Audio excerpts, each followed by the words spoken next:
dia a todos. Nessa Santa Missa rezemos pela alma de João Moro, Estela Degan, Armando Moro, Aparecida Moro, Maura Giela Vaini, Inês Moro Bezerra, Palmira Birello, Lucinda Fernandes, por todas as almas. Vamos rezar também pela saúde da Dona Maria de Lourdes de Oliveira, do José Petroni e por todas as nossas intenções. E também vamos rezar a Deus, a cada súplica vamos responder: em vós confiamos, Senhor, todos. Em vós confiamos, Senhor. Vamos ficar de pé? Pela Igreja, para que anuncie em nome de Jesus, dando testemunho de serviço ao reino, aos pobres e aos oprimidos, rezemos. Para que as sementes do reino de justiça, de paz, de equidade e de vida nova sejam sempre plantadas no coração do mundo através do nosso testemunho autêntico de fidelidade ao amor, rezemos. Por todas as pessoas refugiadas, para que, procurando melhores condições de vida, longe das guerras civis, da fome e das desigualdades, encontrem na Igreja uma acolhida samaritana, rezemos. Por esta nossa paróquia de fé, por nossos amigos e amigas e por todas as pessoas que trabalham no cuidado da vida integral, rezemos. Também vamos rezar pelo 7º dia da nossa colega aqui, a Dona Valda, que ela faleceu e hoje é a missa do 7º dia. Atendei, Senhor, esses pedidos, em nome de Jesus, vosso Filho, na unidade do Espírito Santo, por todos os séculos dos séculos. Vamos cantar.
Da Dona Mieko Orikawa, a mãe da Alice. Nós somos aquele grupo do mutirão, né, que fazia o mutirão, os mutirões para arrecadar alimentos. A rezar pela Dona Alzira, mãe da Salete, Dona Elza Aparecida Hernandes, lembrar do seu Digo, né? Um dos primeiros barbeiros aqui da Vila Guilhermina, seu Digo, aqui na... Como é que chama aquela rua? É Botelho? Ali na... Como é que chama? Não esqueci. Eu sei que é Botelho. Diogo Botelho, aqui no Diogo Botelho. O Cris, o filho dele, é que acabou assumindo, né? Essa missão. É um bom... O seu Digo era um espetáculo, né? Uma pessoa Também rezar pela alma da Dona Eulália Rincon, aqui da rua Santo Alexandre, vizinha lá de casa. Lembrar da Lourdes Natali também e de tantas pessoas. E vamos rezar também em favor, né, da Amanda, o momento que ela está vivendo, né? Questão de saúde, a Tida também, vizinha aqui, a Tida. O José Eduardo Camilo. O importante é se cuidar, não se desanimar, né? A gente sabe como é que são essas coisas, né? A Dona Elizabeth Hernandes Santos, que apesar de trabalhar no hospital também precisa de reza, porque, aliás, ela não vem aqui. Eu já falei para ela, toma atitude, né? Pelo amor de Deus, né? Pelo menos venha, né? Na missa. E rezar pela minha irmã também, que a minha irmã vai na missa sempre, todo domingo, etc. É uma pessoa que pratica a religião, vai fazer uma cirurgia, se eu não me engano, dia 21 agora. Desse negócio de bexiga caída, que eu não sei que as mulheres têm aí, que tem que fazer uma cirurgia, eu não sei explicar. Mas é isso, né? Bom, rezar. Lembrar que no dia 24 de junho, segunda-feira, se eu não me engano, não, agora na outra, né? É uma segunda, não é? Dia 24 de junho? É dia de São João Batista, né? Muito importante para a Igreja Católica, São João Batista, para outras religiões, religião muçulmana também, e a pessoa que merece muita atenção. São João Batista é muito importante. Em nome do Pai, do Filho e do Espírito Santo. Amém. A graça e a paz de Deus, nosso Pai, e de Jesus Cristo, nosso Senhor, esteja sempre convosco. Meus irmãos e irmãs, sejamos confiantes. Peçamos perdão pelos nossos pecados e que Deus possa nos absolver. Tenhamos confiança da absolvição dele. Tende compaixão de nós, Senhor. Manifestai, Senhor, a vossa misericórdia. Deus Todo-Poderoso, tenha compaixão de nós, perdoe e absolva os nossos pecados e nos conduza à vida eterna. Amém. Glória ao Pai, ao Filho e ao Espírito Santo, por todos os séculos. Oremos. Deus misericordioso, fortaleza dos que em vós esperam, atendei propício as nossas súplicas.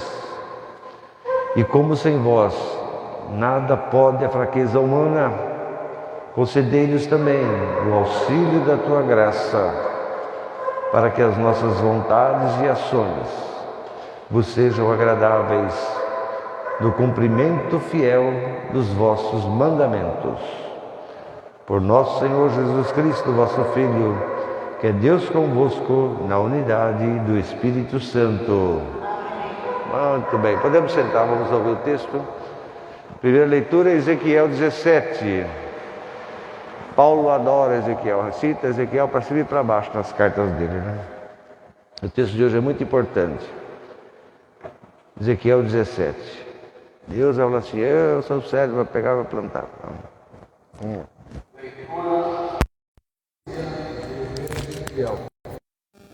Assim diz o Senhor Deus: eu mesmo tirarei um galho da copa do cedro, do mais alto de seus ramos arrancarei um broto e o plantarei sobre um monte alto e elevado. Vou plantá-lo sobre o alto monte de Israel.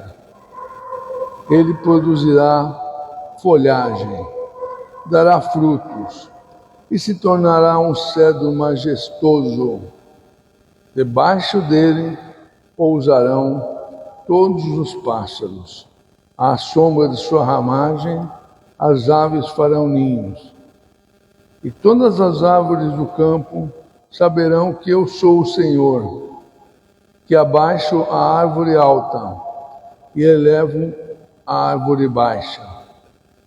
Faço secar a árvore verde e brotar a árvore seca.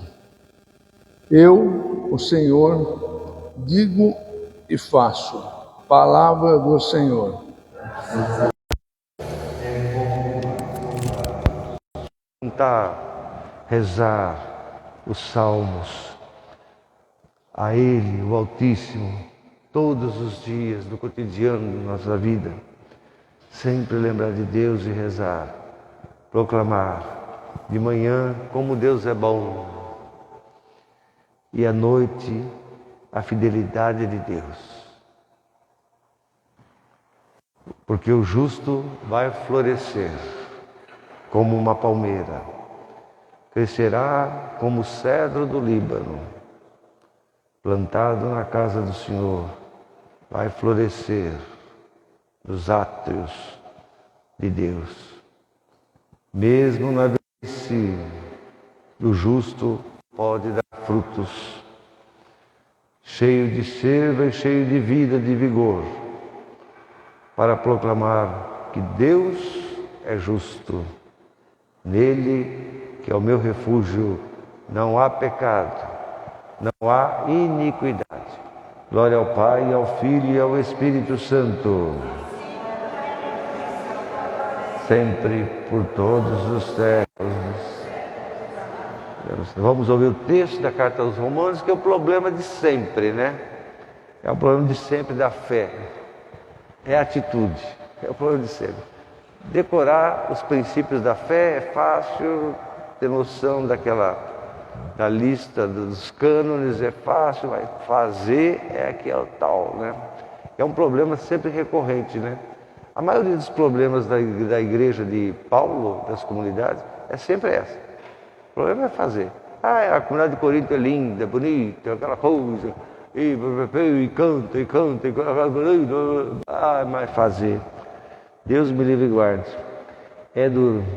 Então ele diz assim, a gente tem que se empenhar em agradar a Deus. Agradar a Deus agindo, fazendo, tendo atitudes, como Jesus vai falar no Evangelho para a gente, né? Coragem, vamos lá. Da segunda carta de São Paulo aos Coríntios. Irmãos, estamos sempre cheios de confiança e bem lembrados de que, enquanto moramos no corpo, somos peregrinos longe do Senhor, pois caminhamos na fé e não na visão clara. Mas estamos cheios de confiança e preferimos deixar a moradia do nosso corpo para ir morar junto do Senhor.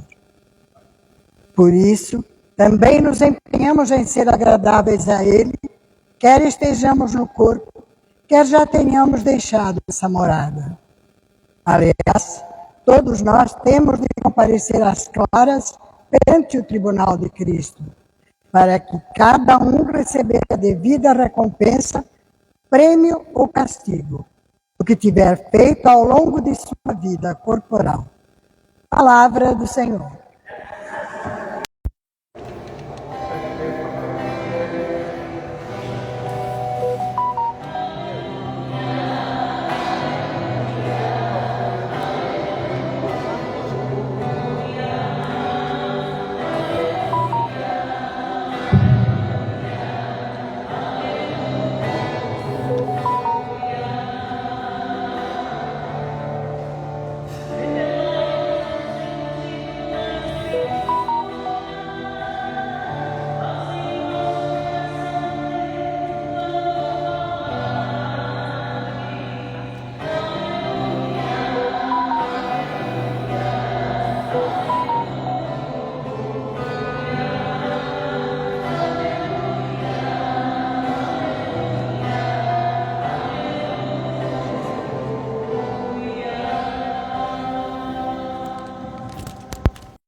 A semente é a palavra de Deus e o semeador é Jesus Cristo. Quem o encontrar permanece para sempre. O Senhor esteja convosco. Proclamação do Evangelho de nosso Senhor Jesus Cristo segundo São Marcos. Naquele tempo disse Jesus à multidão: o reino de Deus é como um homem que lança semente à terra. Dorme, levanta, noite e dia, enquanto a semente germina, cresce, sem ele saber como. A terra produz por si, primeiro a planta, depois a espiga, depois vem o trigo maduro e a espiga está pronta lá. E quando o trigo permite, lá vai o homem e colhe, porque chegou a colheita. Mas Jesus dizia também, como é que a gente vai comparar o reino de Deus? Em que parábola havemos de apresentar?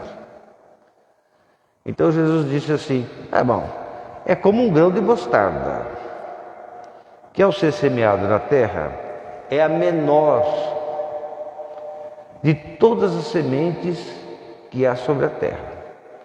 Mas depois que é semeado, começa a crescer, torna-se maior de todas as plantas lá da horta, estendendo de tal jeito que até os pássaros do céu vêm lá se abrigar à sombra. Jesus pregava-lhes a palavra de Deus, com muitas parábolas como essas. Foi só 40. Conforme eram capazes de entender. E não lhes falava senão em parábolas. Mas em particular, os seus, com quem ele convivia, ele explicava tudo, tintim por tintim. Palavra da salvação. Podemos sentar um minutinho, vamos tentar fazer uma reflexão de hoje. É muito importante. Primeiro vamos entender essa coisa do Evangelho de Marcos, que a gente tem que compreender essas coisas também. A palavra pela palavra é fácil, né? Qualquer um pode fazer isso, qualquer um pode interpretar. Aliás, hoje em dia, cada um faz o que quer, né?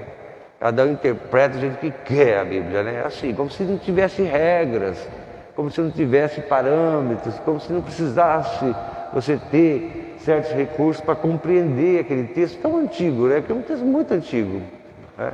Hoje em dia é assim, né? Assim como tem um monte de gente que se mete a ser médico, né?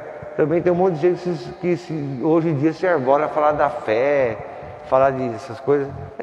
Temos que entender, né? Os que estudam muito a Bíblia, né?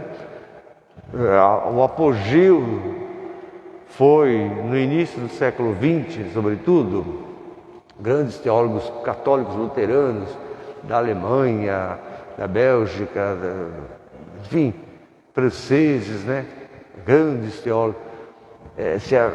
Se juntam e vão estudar, fora os arqueólogos, né, que é uma beleza também, a arqueologia, o Indiana Jones, né, a arqueologia é uma beleza, né, e a arqueologia vai descobrindo as coisas ali, né, e vai tendo uma visão de fato das coisas, é muito bonito, são ciências, né, são ciências que são necessárias, né.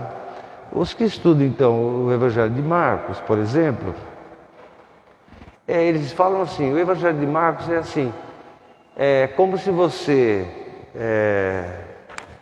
sabe aqueles trípticos que a gente compra às vezes, né, que são aquelas tábuas, né, são tábuas que tem, aqui só tem duas, mas são três, né, tem no meio uma imagem, depois aqui tem outra, depois aqui tem outra, e elas têm uma ferradura, tem um ferrolho aqui, que você fecha ou abre, não sei se vocês já viram isso, é parecido, às vezes aparece gente que traz para benzer aqui, isso é um tríptico, chama tríptico, são esses instrumentos.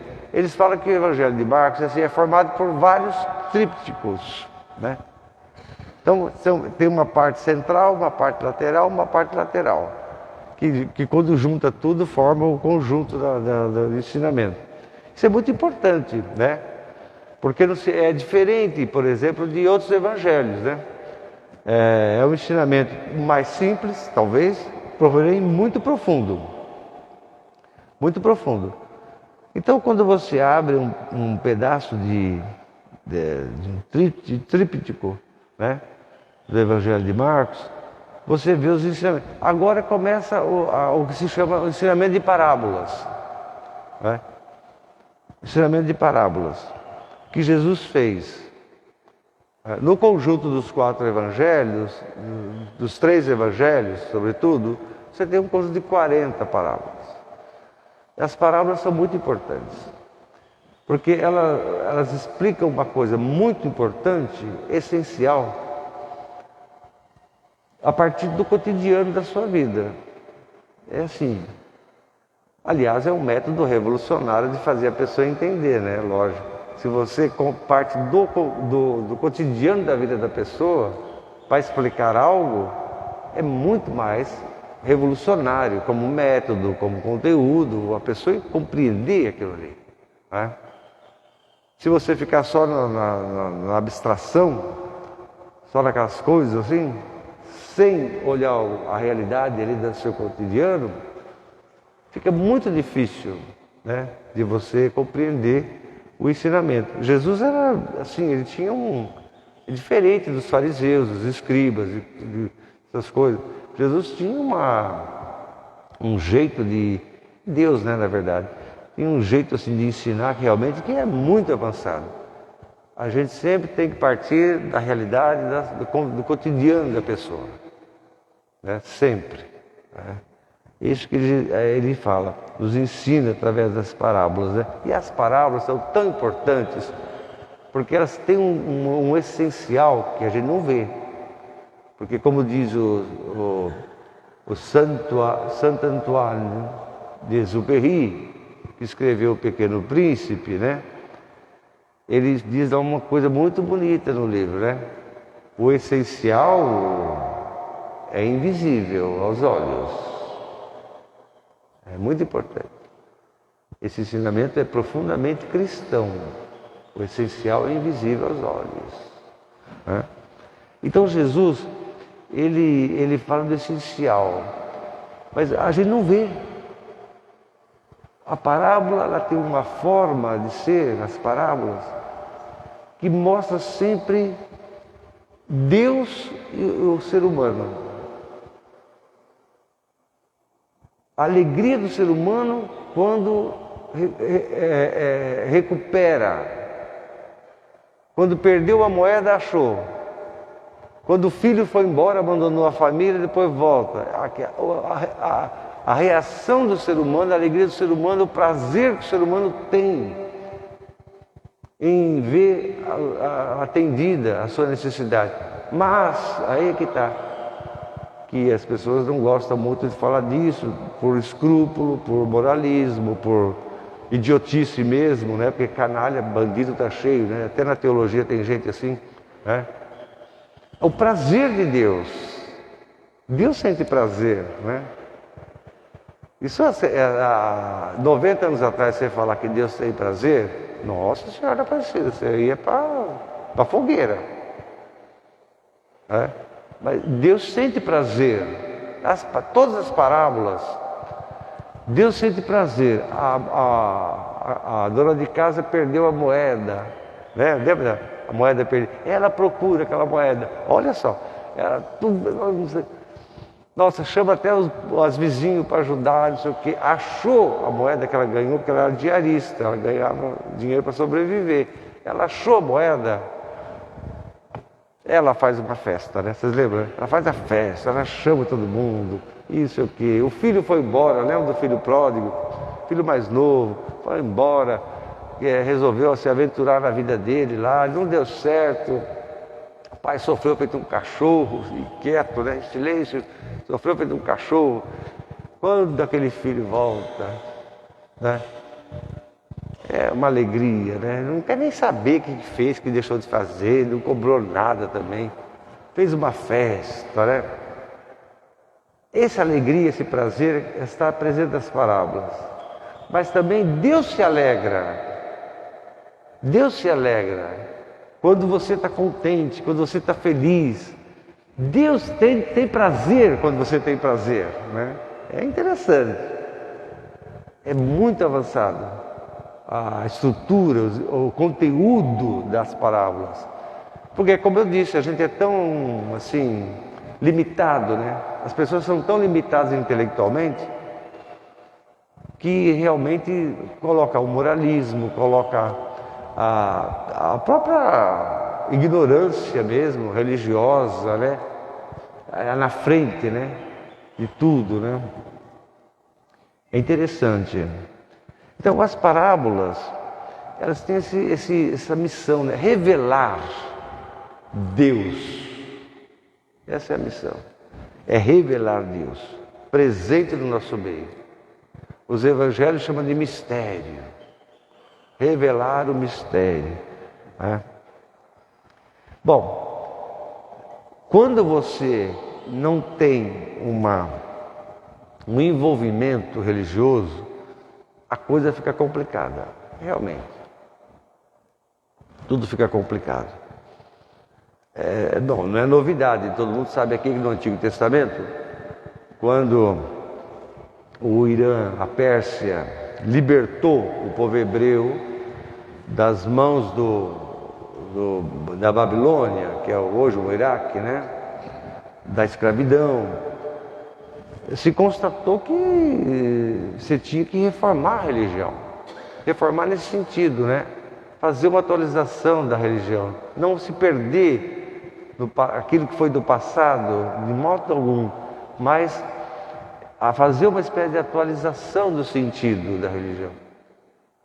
Porque quando você vive 200 anos no Egito, por exemplo, com aquele povo que tem aquela religião, aquela cultura, aquela maneira de ser, etc., é natural até, não é natural entre aspas, né, hoje, é natural que você também acabe se envolvendo, né, com aquela cultura, aquilo acaba vindo também, confrontar a sua cultura, é natural haver isso, né, dessa maneira. Então, o Esdras e o Neemias, dois grandes homens da Bíblia, que pouca gente lê esses dois livros, hein? O Esdras e o Neemias, que são muito importantes, porque eles reformam o judaísmo. Aquele judaísmo antes do exílio acabou, foi destruído praticamente. E eles, quando saem,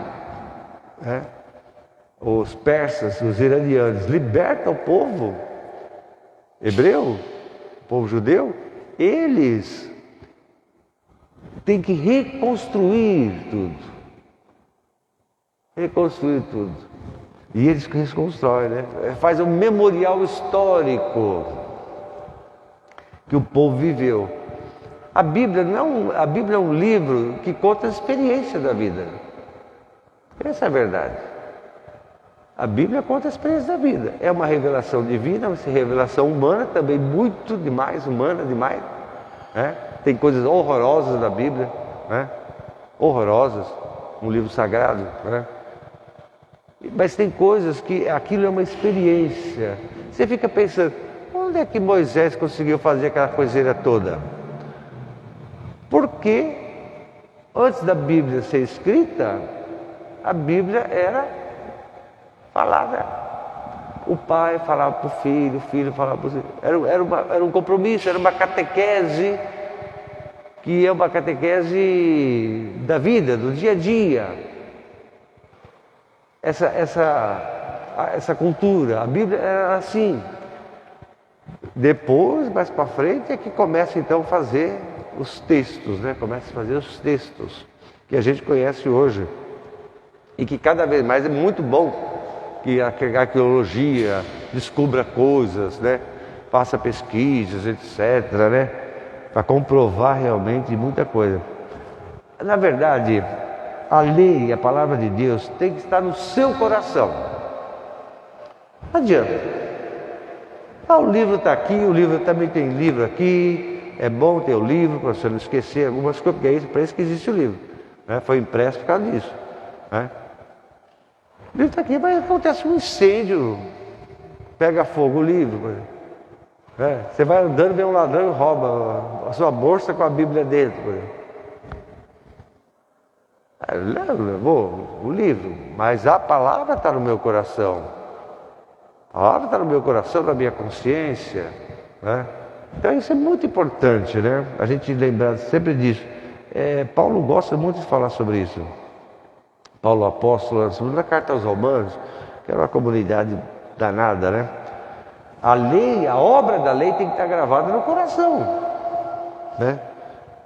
É isso que te impulsiona para o testemunho, é isso que te dá a consciência, né? E o pensamento, o seu pensamento. Não é um livro. O livro é bonito, tudo. É sagrado, a gente considera, etc. Tem que estar em um lugar bonito, destaque, com vela, com tudo, essas coisas. É bonito. Mas o livro, somente o livro em si mesmo, não adianta. Né? Tem um monte de gente que tem Bíblia em casa. Dizem que a Bíblia é o livro mais vendido no mundo. Agora, se você for fazer olhar, pegar uma lupa, né, viu, irmão? Pegar uma lupa e ver quantos leem aquilo ali, aí Você vai na casa das pessoas, às vezes você vê aquela mesa, aquela sala bonita, a Bíblia, eles compram a Bíblia mais horrorosa que tem, aquela que tem quadro, figura, desenho, bota lá na sala, aquela coisa toda assim. É lindo. Aí eu costumo fazer secretamente isso, né?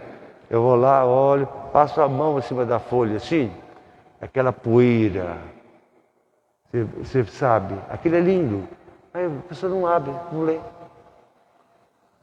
É um enfeite. O sagrado não é um enfeite. O sagrado não é um enfeite. Então, Paulo sempre fala dessas coisas, né? Sobretudo na carta aos Romanos. A lei não é princípio de salvação, mas é aquilo que te guia na vida, na caminhada. Lei não salva. A palavra de Deus não salva, não. Mas é aquilo que te conduz. E aí, nesse sentido, é palavra da salvação. No sentido teológico, né? Aí sim é palavra da salvação. Agora, o mais bonito de tudo é o seguinte: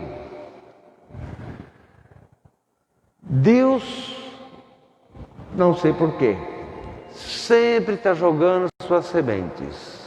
Qualquer tempo da história, Deus está sempre jogando suas sementes, né? O homem decidiu construir o seu reino, o reino dos homens. Abandonou o reino de Deus, chamado reino de Deus. Essa palavra reino tem que tomar cuidado também. A palavra reino é uma palavra que vem do aspecto político, né? Quem é que manda no reino? É o rei. Quem é o rei? O rei é um político. Toma cuidado, porque senão começa a haver distorções, né? Distorções. A igreja, ela não é o reino de Deus. Não existe igreja reino de Deus. A igreja, para ser igreja de Jesus Cristo, ela tem que ser sinal do reino. É sinal. Ela não é o reino. Ela é o sinal. Ela tem essa missão complicadíssima de mostrar, olha lá, as sementes do reino.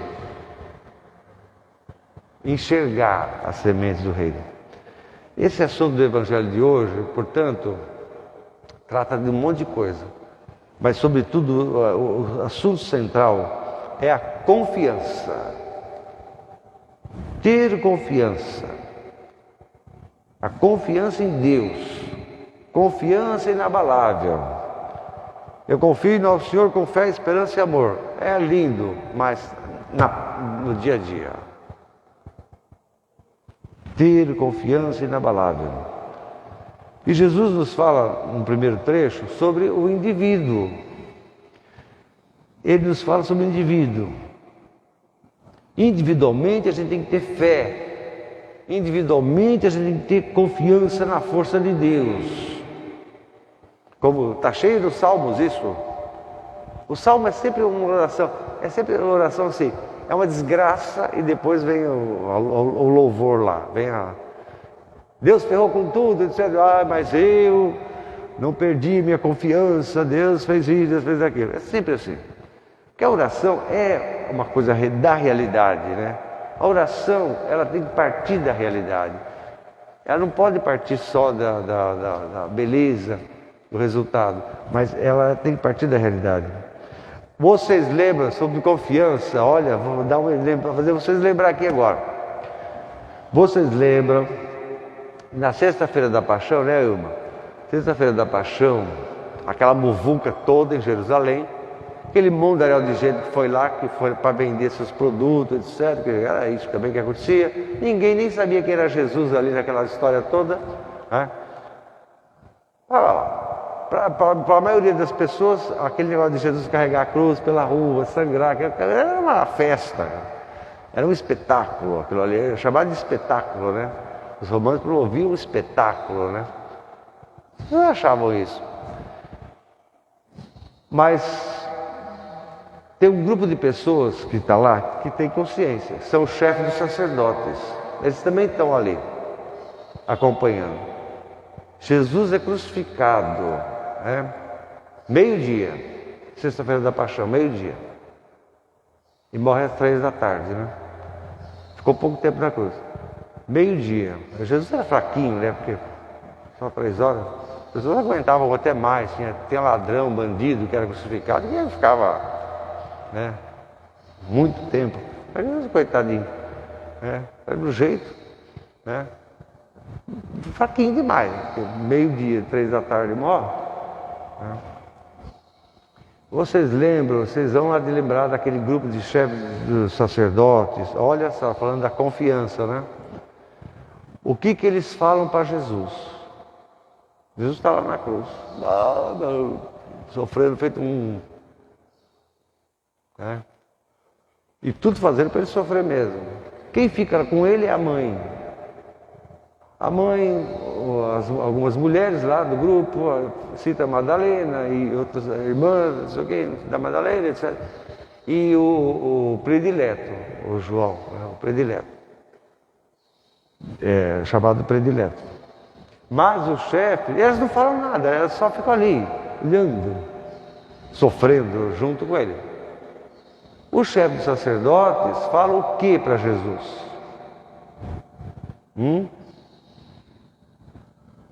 Você salvou tanta gente, né? Você salvou tanta gente, mas você não pode salvar. Hey. Desça da cruz aí, ó. Vamos lá. Desça da cruz. Vamos ver se você consegue. Eu imagino as risadas deles. Desça da cruz, aquele deboche, né? Desça da cruz, vê se você consegue. Você não confiou tanto em Deus? Um outro atrevido ainda fala isso. Você não confiou tanto em Deus? Que Deus te livre então. Agora, se é que Deus confia em você e você confia em Deus.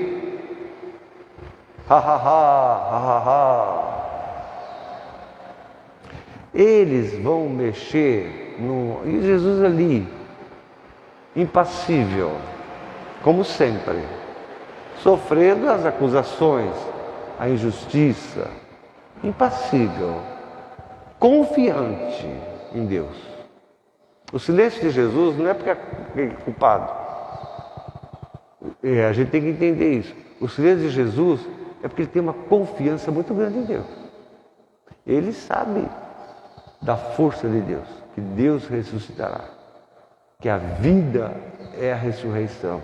Ele sabe, ele confia plenamente nisso. Não é? Agora, é a fala desses caras, dessas pessoas abjetas, dessa gente horrorosa, está sempre perto da gente, está sempre na nossa convivência, na família, no trabalho, nos colegas, está sempre. Pode parar e pensa. Sempre você vai encontrar uma pessoa que você conhece, que você acha que é amigo, que não sei o quê. Você não reza tanto, você está com um problema. E a pessoa, você não reza tanto, você vai na missa todo domingo. Não é assim? Sempre tem alguém querendo abalar você, a sua confiança em Deus, a sua prática de fé, sempre. Você conversa com qualquer religião. Adoro quando eles nem batem na minha porta, mas porque eles cansaram de mim. Né? Adoro. Mas começou a conversa desqualificando, já não dá. Não, tudo bem. O camarada acredita que fazendo aquilo ali, ele está fazendo o que Deus quer. Está ótimo. Mas se você desqualifica, como os chefes dos sacerdotes fazem com Jesus, não dá. Aí não tem conversa. E fora as questões teológicas, né? Que nenhum deles consegue enfrentar. Um bate-papo comigo, meia hora, não aguenta, né? Porque não dá, né? A ignorância, infelizmente, reina. As pessoas com quem convivemos podem nos dar mais confiança, menos confiança. Essa é a verdade. As pessoas que dão mais confiança tratam a gente como um irmão mesmo. A gente quer ser feliz e quer ver o outro feliz. A gente vai comprar uma coisa boa para a gente quer comprar uma coisa melhor para outra pessoa. É isso. O namorado ou a namorada, né? A moça tem que ter confiança no rapaz. Como que ela vai saber? É só ver a atitude dele. Ele tem que ter confiança nela. Como ele vai saber? É só ver a atitude dela. Ele vai perceber. Então, as pessoas que dão confiança para a gente, só querem que trata a gente como irmãos mesmo, de verdade. Aqueles que fazem de tudo para ajudar a gente. Tudo. A felicidade da gente é ver o outro, a outra pessoa melhorando, indo para frente, sabe, se acertando. Isso é que traz a felicidade. E essa pessoa é aquela que dá mais confiança. As que não dão confiança para a gente são aquelas com quem a gente não pode contar. Não pode contar. Pessoas que não podem contar com ela. Não pode contar com ela. De jeito nenhum. Essas pessoas não dão confiança. Não prestam, né, para dar confiança. Bom, olha Jesus, né? É interessante. Fica a mãe, aquelas mulheres lá, e o discípulo predileto. Mas o interessante, em nenhum momento Jesus fala assim, cambada de safado, fiz tanta coisa boa para se passa, filha da mãe, não tem ninguém aqui. Não tem. Jesus acha normal aquele bando de gente de coisa boa que ele fez, inclusive para os apóstolos, acha normal eles não estar ali. Esse é o detalhe. Jesus acha normal, né, que os discípulos do seu grupo não estão ali. Porque a confiança de Jesus é muito maior. É muito maior. A confiança de Jesus é muito maior. Desde o seu julgamento, desde o dia a dia da sua vida. A confiança de Jesus no Pai é muito maior que qualquer coisa. Né? Muito maior que qualquer coisa. Jesus não perde a confiança, nunca. Isso é que é o chato. Isso é o que dá, sabe? Não perde, pode fazer o que for, mas não perde. Ele não perde a confiança em Deus. Por isso Jesus nos fala, na primeira parte, desse homem, que pelo Evangelho de Marcos, isso é inédito, hein? Esse homem que levanta e planta semente lá, ele é comparado como Deus. Ele é comparado como uma proposta do reino. Né? A gente fala reino de Deus, é aquele período em que Deus fez o mundo, fez tudo, fez o homem e a mulher, falou, tá aí as coisas, cuide da tudo maravilhoso. Isso é o reino de Deus. O reino dos homens é quando eles desobedecem. Eles vão fazer o reino deles. Que dá tudo errado, é lógico. É evidente. Como é que você vai fazer qualquer coisa sem Deus? Né? Dá tudo errado, assassinato, aquelas barbaridades que o livro dos Gênesis trata, né? Aquelas coisas horrorosas que o livro dos Gênesis nos conta, né? Assassinato, inveja, aquela coisa dele, horrível, tão presente nos tempos de sempre. Jesus, então, ele acha normal que os discípulos não estejam ali. Porque ele tem uma confiança muito grande em Deus. Ele sabe, eles não estão aqui por alguma razão. Deus não permitiu que eles não estivessem aqui. Porque Deus tem alguma coisa para eles depois. Olha que interessante. Lembra Pilatos?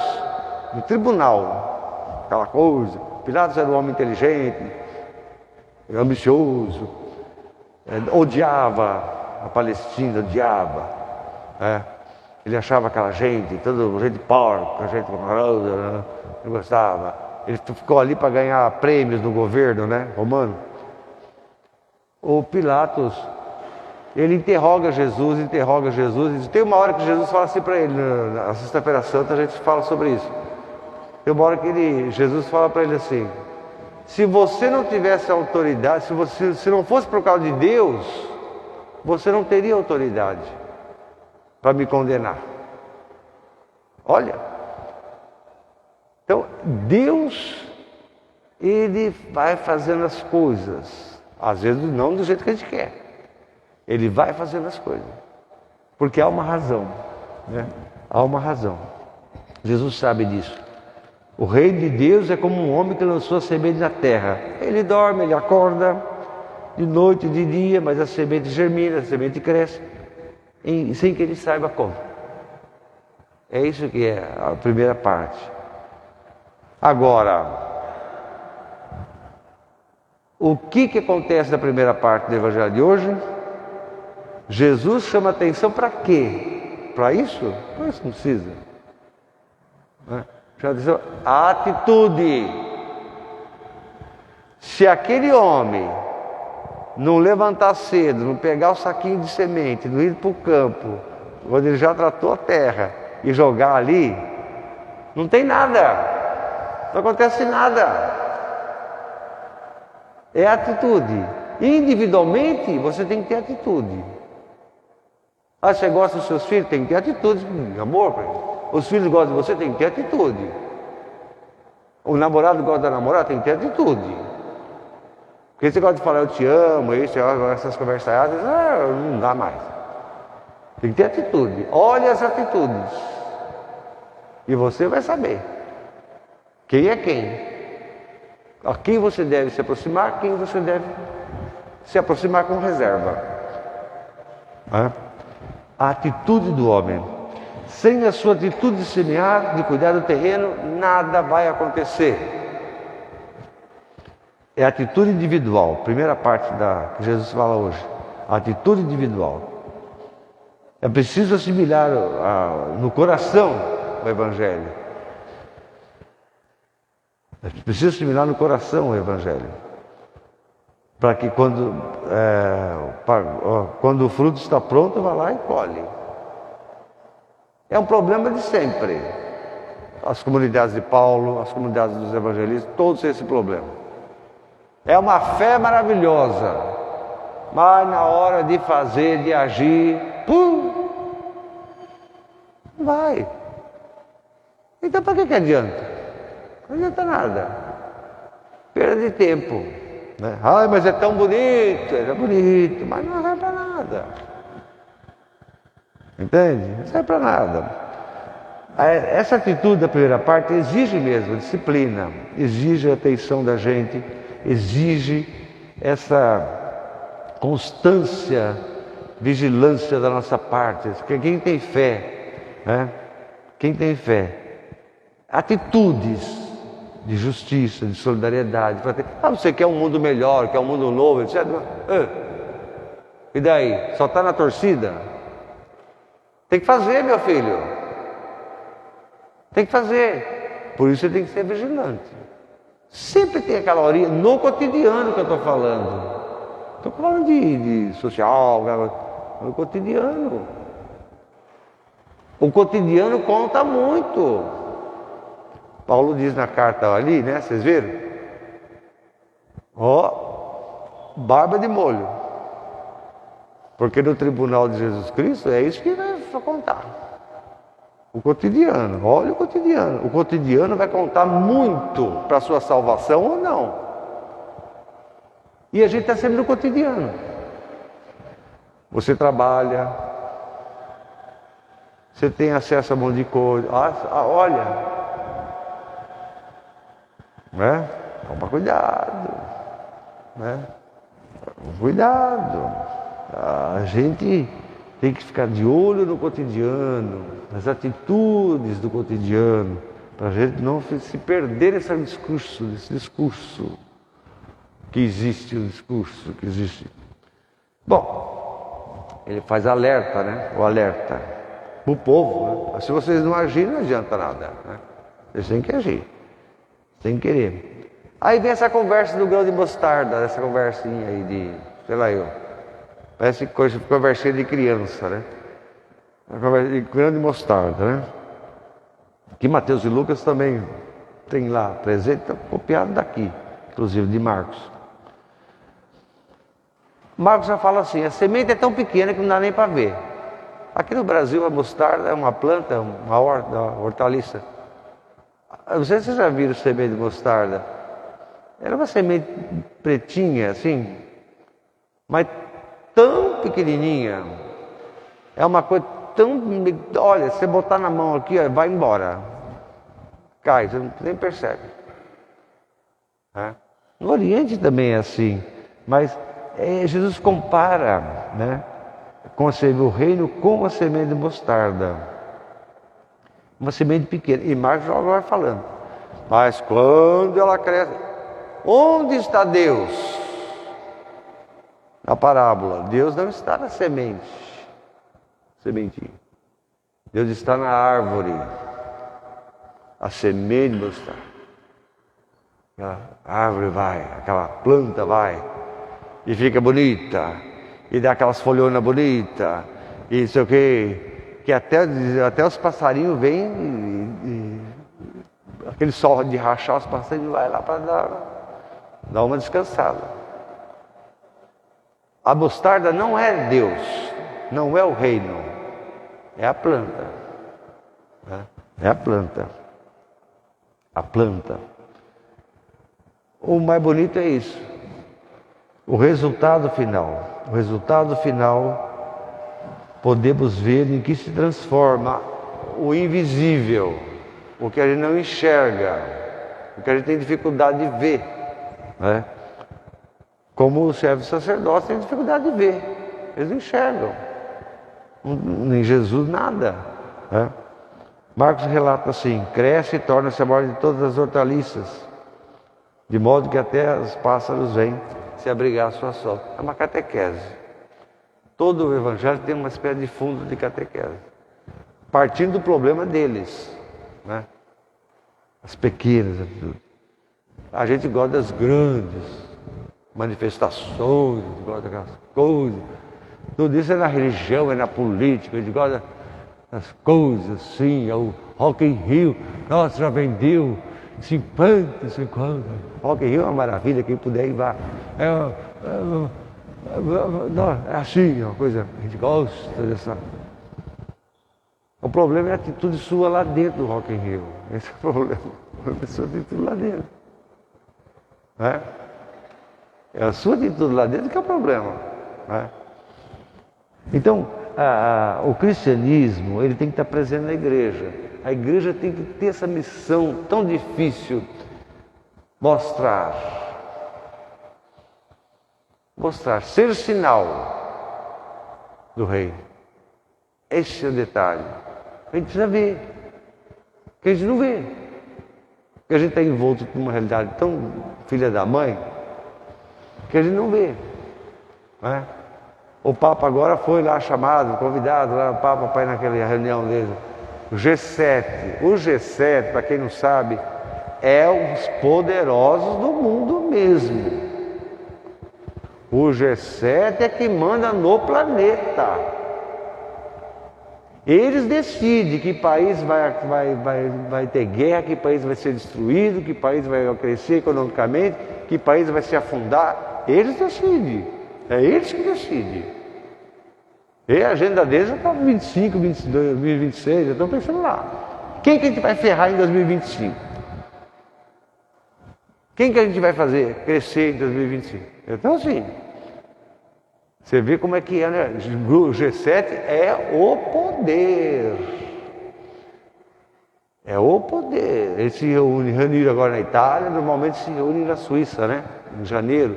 Ninguém lê essas coisas, ninguém busca relatório deles. Aí vai pegar o relatório deles que eles fazem. O Papa foi convidado pela primeira vez na história da humanidade a ir lá. Ele foi. O que o Papa vai falar? Olha, vocês são poderosos, vocês são maravilhosos, têm muito dinheiro, vocês são os tais, são os bambambam, que beleza. Mas Deus tem um plano econômico também, viu? Escutou? Deus tem um plano econômico. No plano econômico de Deus, não tem fome, não tem guerra, não tem nada disso. Então Deus tem um plano econômico. Vocês são de vocês. O que tem que fazer é pensar. O planeta está se afundando aí, né? Temperatura, aquecimento. Como é que vocês vão fazer? Porque vocês vão perder também, né? Eles perdem também. Como é que vai? Então, o Papa vai tentar mostrar. Se eles vão ver ou não, o problema é deles. Mas esse é o papel da igreja, mostrar. Todo mundo perde com a desgraça. Todo mundo. Rico, pobre, todo mundo perde. Todo mundo perde com a desgraça. A igreja tem que ser essa igreja viva, presente no mundo, que se fala, que tenta mostrar os sinais do reino, semeando, portanto, o Evangelho. Semeando, portanto, nas suas atitudes do cotidiano, a visibilidade do reino. Eu, se eu fosse Jesus, abrir uma ótica, vender óculos. O que tem de gente cega, que Deus me livre e guarde. Vamos fazer uma prece antes da profissão de fé. Vamos ficar de pé?